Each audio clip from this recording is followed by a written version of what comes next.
The coronavirus pandemic is taking its toll on virtually every sector of human living and existence the world over.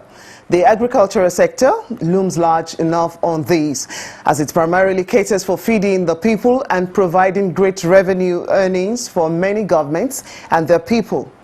With the global pandemic came the lockdown and other restraints on different levels. So as many count their losses on their farms and fields, soaring food prices at the markets. What impact for food security, especially for and with smallholder farmers in Nigeria? What lessons are the stakeholders taking from the global epidemic? Let's get my guest to feed us the answers from his passionate angle on the subject matter as we look at food systems and sufficiency in the midst of COVID-19 and beyond. Welcome to the program On the Spot. My name is Blessing Abu.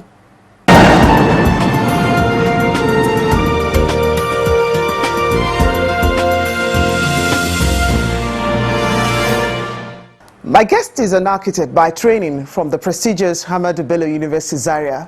Now, after a brief stint in the public service, he's had to follow his second passion and diversified into agriculture.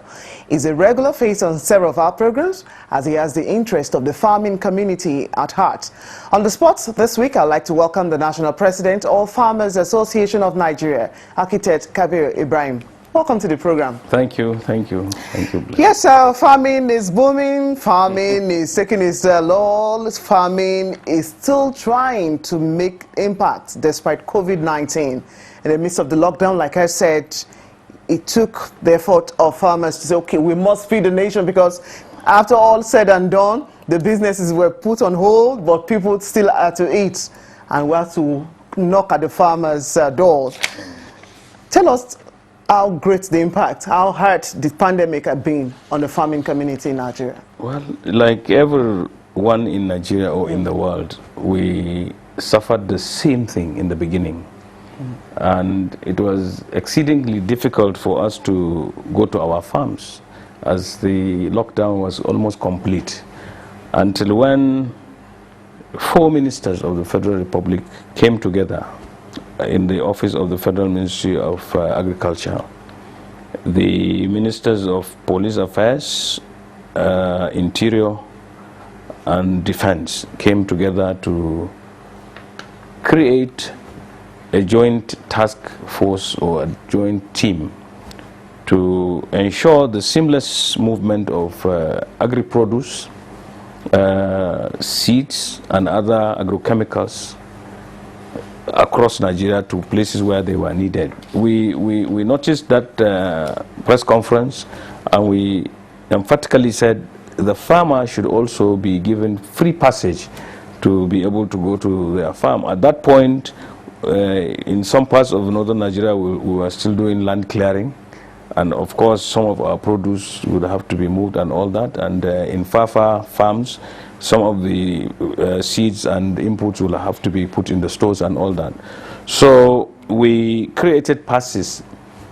We designed passes and even face masks to give to our farmers, and implored the law enforcement agents to allow them access to their farms. And we were very lucky also, the president came out and addressed the nation on the need to allow the farmers to go to their farms so that there would be food. Because anything that brings about turbulence in the food system, it will have a very devastating effect on the people, far more than the COVID-19. Hunger would kill faster than the COVID-19.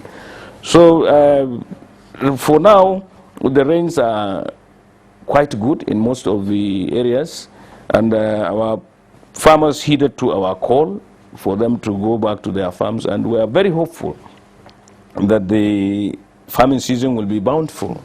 So what we now see as soaring prices of food items is as a result of demand, and so many other things that we did not look at as staples in some of the areas, they are now staples. So the pressure on what is available is very high, and therefore, since the demand is high, the prices will definitely go up. But come November, we have a feeling that this will come down because there will be harvests. And since farmers are we all know that the farmers are going to get good money if they produce good food, because we will have to eat what we produce. There is no opening for importation. Okay, which was another area that I'm sure the farmers benefited, because before COVID-19, sometimes August last year, the president or the federal government now, there was a pronouncement to actually close the borders, the land borders, to food importation especially. And tell us how that's played out and how it impacted production. In fact, what it meant for Nigerians was that the food system was a bit stable, because outside the normal channels of exportation, and people used so many means to fraudulently export whatever we had here, and we ended up at all times with a deficit in what we needed. So because of the closure of the border, we had a lot of the food internally, and this was really what helped the situation somewhat until now. And now that people are complaining that maize, for instance, is about 17,000 or 170,000 per ton and all that, if you have seen the poultry industry even complaining about all this, it's because what was saved, or what we were able to harness because of the closure of the borders, is getting exhausted because of the high demand that I mentioned. But essentially, that action of the government helped to stabilize the food system. Because if it was not taken, if we allowed a capital, an outflow, unregulated outflow of what we had internally, we would have had a serious deficit even before now. At some point we even said that it was premature to open the reserve when we did, by giving about 70,000 metric tons to the vulnerables. But now I believe it has helped us. It's a very good move. Nobody knew COVID-19 was coming, but it played out that we were almost ready for it. But mind you, our food reserve should be able to cater for us for 2-3 years. As we're talking? No. And normally it should. Normally we should have a food reserve or a grains reserve program that should outlive a pandemic of 1 year. So you have 2 years. So what do we have now? So now we have a serious problem. From what we have had, and yesterday I was in the Senate trying to support a bill for the resuscitation of NAFRA, the National Food Reserve Agency. Someone told us from the ministry that they had nothing now. Before they opened the reserve, they had about 108 metric tons of grains. They gave out about 70,000, and so they were left with about 30,000. And 30,000 is like a drop. Isn't that a great concern to us? It is very much so, because if we do not produce enough this year, we will have problems, because we have no reserve. Okay, now talking about production, I know high yielding seeds, of course, are great input for whatever farming season, be it wet season or dry season. Now, against what you've just squealed out now, that is of great concern, because if we do not get something of high yield, definitely it will not just be business as usual, because this is something that have to be doubled in effort, having depleted or almost depleted what we have. So how is our fund stepping into this, and also what are the kind of interventions that you are getting from the federal government alongside this? Well, I tell you, we are in a catch-22 situation, because the seed that we have now is not very high yielding. There are pockets of some hybrid seeds that are almost genetically modified to withstand effect of pests and drought, that our farmers are just beginning to embrace. Where that happens, we might be able to say hello to prosperity, because our production will be upscaled manifold.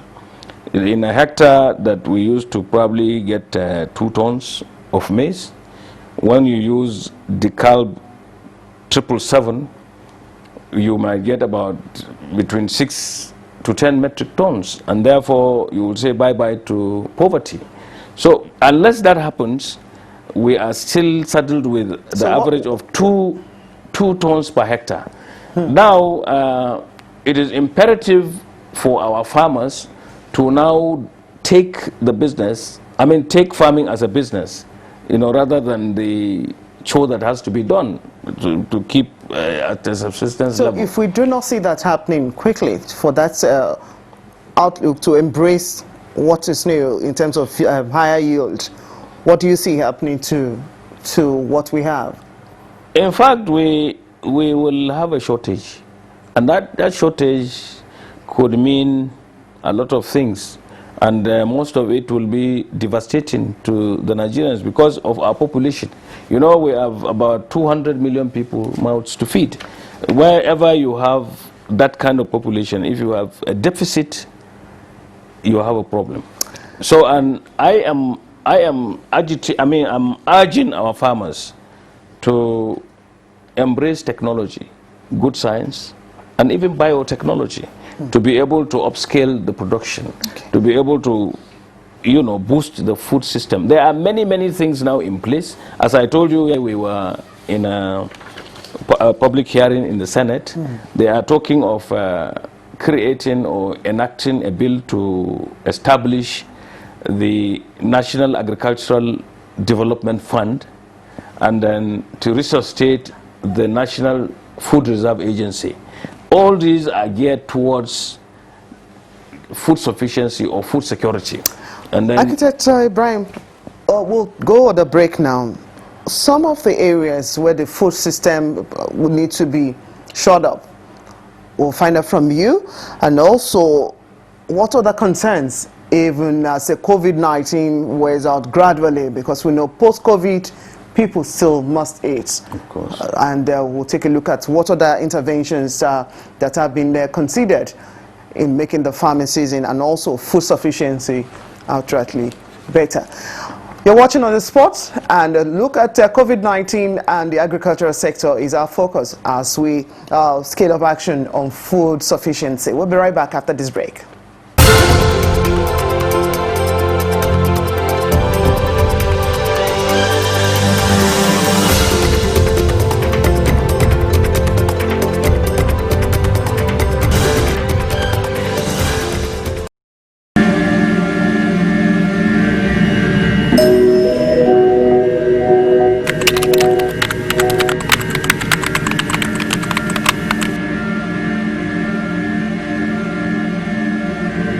Okay, welcome back. If you just tuned in, the program is On The Spot, and I have the National President of Farmers Association of Nigeria on the spot. Okay, Architect Ibrahim, before the break, we're looking at some concerns as it concerns our food and grains reserve, and also other forms that the food system will be shored up. Now, recently, one of the pally for the Minister of Agriculture, let me quote what he said. He said, in Nigeria, it becomes more important to provide support to production systems across value chains towards mitigating the impact of this pandemic. I'm sure you got that message too about that time. And also, there are also concerns from the ECOWAS estimates that COVID-19 pandemic risk food insecurity and the nutrition of 50 million people between June and August 2020. Now, the pandemic is adding to other threats, and I'm sure you want to let us into some of what's to be considered here. The issue of pandemic is global. It's not limited to Nigeria. Certainly. So whatever you do, you must be able to upscale the production of food from within to be able to really cater for your population, because you have no guarantee that any other country would be able to even sell to you, whereupon you have the resources to even buy. You can see that for a very long time we relied on oil. The prices of oil are crashing, and they're almost indeterminate. Therefore, practically we don't have resources to be able to even buy to come in. So whatever we have to do to keep our head above water, we should do. If giving out palliatives or support to determined competencies, even in agriculture, is the way forward, by all means we should do it. Rather, we should really walk the talk. No, we should not just sit down and make noise. We must see it. We must see it happening. I am from the exact science, and I have a seed marketing company. What I do as the head of the farmers, I'm not going to sell them seeds that are not very good. So what I do to the farmers is I give them samples of this seed and tell them to do trials, to do demonstration farms, see if the results that are mentioned in the pamphlets are what are drivable. Once we establish that, then we go ahead and do it in larger acreages. Okay. And therefore, all right. Over time, I'm sure this is what most of the farmers, big-time farmers, do to assist smallholder farmers as well. But over the years, what has been the response? Because I know these technologies definitely they are not new. So, what exactly is not adding up for other farmers in believing that okay, with engineered technology, we could actually have a bumper time? No, you see, what is lacking in Nigeria is that the people will see with their own eyes the effect of what you are propagating. If you tell me that this kind of thing will give me this tonnage, and you just stop at that without making me see it, I'm not likely to embrace it. But if you do what I said I do, you give people, maybe you need 4 kg of a certain seed type per hectare, and you are going to get 6 tons, whereupon you are used to getting 2 tons. By the time you get even if you get 5 tons or 4 tons, any improvement on that, the farmer will be able to embrace it. And that's what we should do. When we say this is capable of doing this, let us see it on the ground.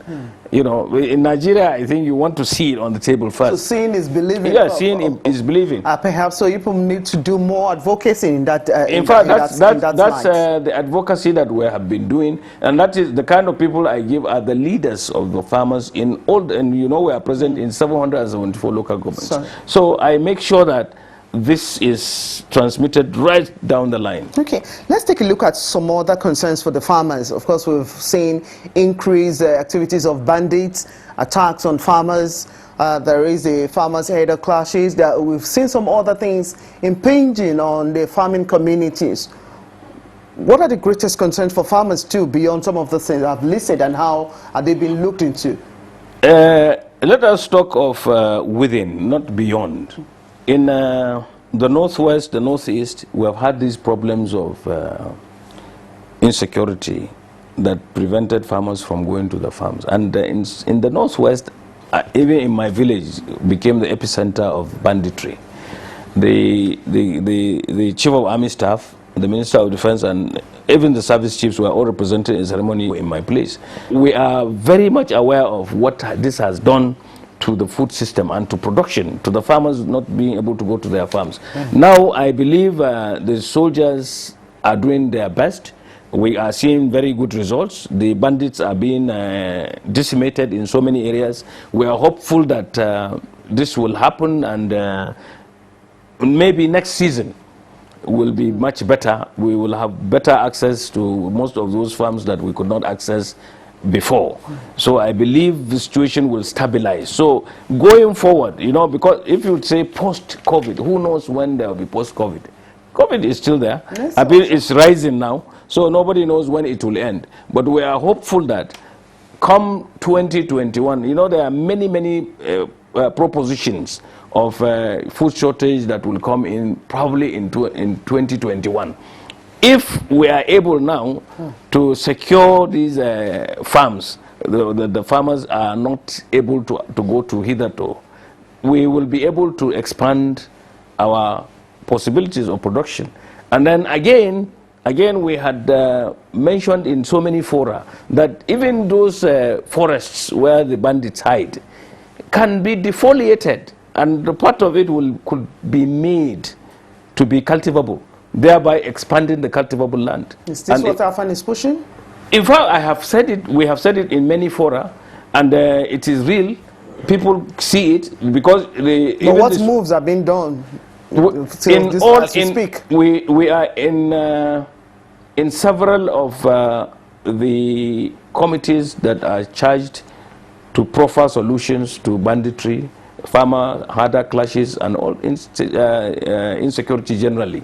And in all these fora, we have made it abundantly clear that the forests tend to provide a safe haven for some of these, the rustlers, the bandits, and whoever is causing havoc in Nigeria. But we can't still take off the forest completely. No. We are not agitating for that. Let me explain it here and now for you. If, let's say, you have a stretch of 100 kilometers of forest, what you do is you sectorally remove the forest or the trees so that there will be a free spot. So when you send or when you chase the bandits from the thick set, they will have to go into the open area before they get into a thick set. So you put the people who will decimate them in the open area, so they decimate them.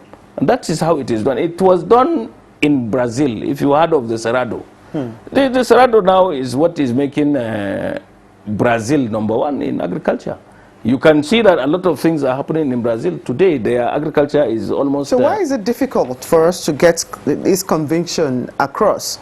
That this is, if you've been talking about it over the time. Recently, about 3 weeks ago, I saw a bulletin where the presidency said even removing some of the forests was going to be contemplated. I believe it was said, I heard it, I saw it, it was on the in the news. Okay. All right, Architect Ibrahim, let's take a look at agricultural promotion in its entirety. The pandemic has given... before the pandemic, we've always known that oil as the mainstay for the nation is not going to be sufficient to actually address economic matters or socio-economic outlook. But now, more than ever before, there is the realization that COVID-19, like you already pointed out, is still there. It's going to be there with us for only God knows when. But then, how do we redirect agriculture to be the way, or one of the many ways down, and not just hanging around oil? It is almost absolutely necessary to do that now, because the only thing that we used to have and we used to call as the mainstay of the economy is no longer impactful. So the only choice left to us is to harness our agriculture. So whatever it is, even you, when you leave this job, today when you close, you are supposed to go to your farm at the backyard and make sure that you do it to provide for your family. So every human being in Nigeria, and because we have abundant land, 84 million hectares of land, we should all embrace agriculture. And then this whole problem, insecurity, food production and all that, is everybody's problem. I mean, nobody will spoon feed you. You have to work to feed yourself. So if it means doing something at your backyard to be able to feed yourself or to sell and buy what you have to eat and all that, people should do it. I didn't get into agriculture just as a necessity. I went in there as a business because I saw the potential. And remember that I'm coming from architecture. That used to be a lot of money. Now people have no money, so you people cannot build. So it means you don't patronize me, but you will buy my food if I produce food. So this is the choice that every Nigerian will have to make. It is very, very important for Nigerians to realize that agriculture should be the mainstay of our economy. It used to be that. You went to Zaria, I went to Zaria, I went in the 70s. We used to, what we needed to feed for the day was 75 kobo. And so food was abundant. Today, what do your kids need? A lot more money than that. Therefore, food is becoming a serious problem, and so everybody should wake up to do it. But mind you, there was a time that we were on scholarship based on agriculture. There was no oil. You know, oil became an issue only. So we must bring it back. We must bring it up. We must. What we will do is we restore the dignity of agriculture. It is absolutely necessary to do that. All the leaders we have today really got to where they are with the education they got from agriculture. National President of Farmers Association of Nigeria, Architect KABIR, thank you very much for coming in on the spot. Always a delight to talk to you. And as you've said, that agriculture must be restored in the front burner. But thank you for coming. Thank you very much for We also appreciate your time watching. Same time next week. Do join us again to meet another interesting guest on the spot. My name is Blessing Abu.